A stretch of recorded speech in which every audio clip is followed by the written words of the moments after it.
जैकबाबाद मां खे ख़बर ॾींदा हलूं। ब्यूरो चीफ वसीम इक़बाल जी रिपोर्ट मुताबिक़ ज़िला जैकबाबाद में JUI पारां जमअतुल विदा यौमुल क़ुद्स मल्हायो वियो। मुख़्तलिफ़ शहरनि में ग़ज़ा में जीनोसाइड ऐं इसराइली कब्ज़े ख़िलाफ़ मुज़ाहिरा, मस्जिदुनि में इसराइली बर्बत ख़िलाफ़ क़रारदादू मंज़ूर। जमअत उलमा इस्लाम पारां जमअतुल विदा जे मौक़े ते यौमुल क़ुद्स ॾींहुं मल्हायो वियो।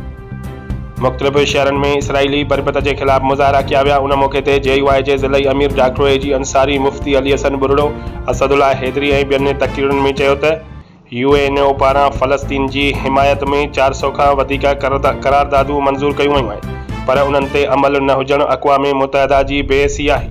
उन्हनि चयो त ग़ज़ा में इंसानी शिकिल में दरिंदा यहूदी फ़ौजी घरनि में दाख़िल थी घर भातियुनि जे साम्हूं इज्तिमाई ज़्यादती कनि था।